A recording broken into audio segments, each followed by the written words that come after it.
Welcome, ladies and gentlemen, from me, Guy Munson, to our regular 6-minute strategy summary, entitled this week, Can the Rally Continue? I'm going to try and answer that in just 7 charts. The equity rally since the end of the third quarter has been extraordinary, with equities rising almost 20% for a sterling investor. They've been led by emerging markets, up 26%, by the UK, following the post-Brexit trade agreement, and by smaller companies around the globe, all higher beta, slightly more speculative assets. The exuberance has rolled into 2021 with further equity rallies and a climb on President Biden's inauguration day by the largest that day's ever seen, right back to 1937. Extraordinary. So can this exuberance continue? Well, there are some worrying signs. Call ratios are suggesting excessive investor optimism, as are surveys. Bond yields are beginning to creep up, but most of all, the infection rate continues to be extremely high in Western markets, and that's prompting lockdowns that are as tight as they were back in the spring of last year.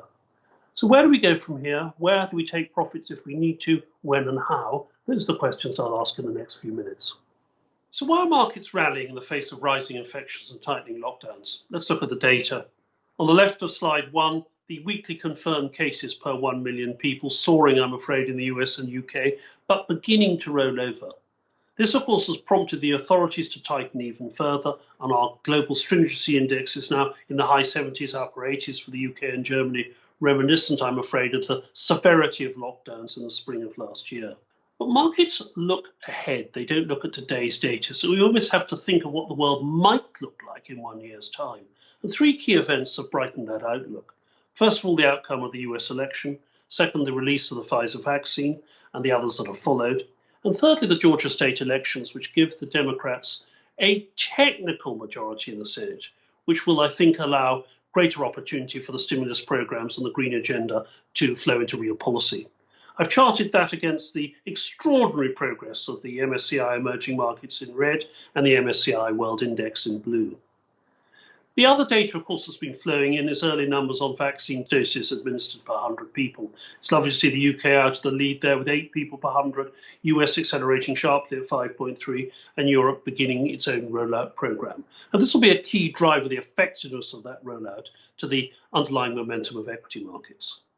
The second key reason I'm enthusiastic is the extraordinary numbers out of China. 6.5% Q4 growth means that China has completed its healing progress in a little over 1 quarter, where countries in the rest of the world will take 2 to 3 years to do the same thing.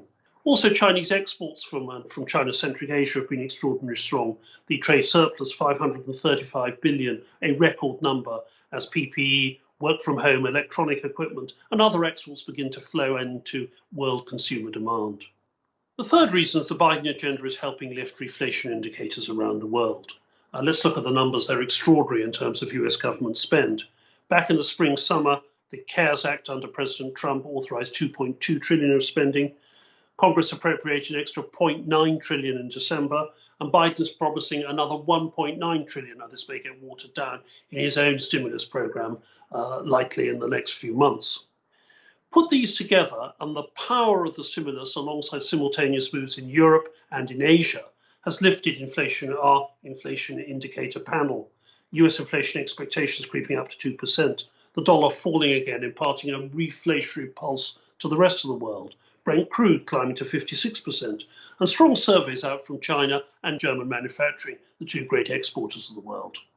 The fourth reason we're optimistic is the post-COVID economy is really supporting manufacturing, particularly with the green agenda. You can see this in the highly respected US ISM surveys, which chart industrial expectations for manufacturing across the US. New orders at 67.9, a 10-year high, and the manufacturing PMI close to that, plus 60, 60.7, remember 50 is neutral.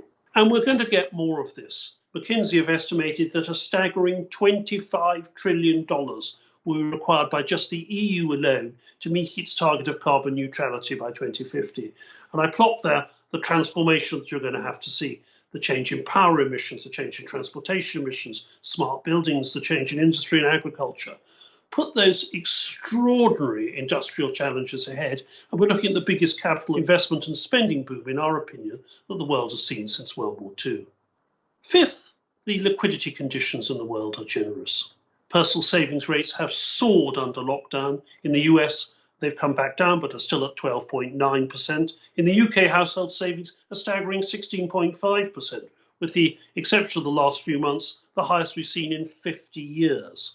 Those household savings are accumulating both in money markets, as you can see the surge in money market funds on the right, but also beginning to flow into investment markets through retail investment programs, using platforms like Robinhood and other.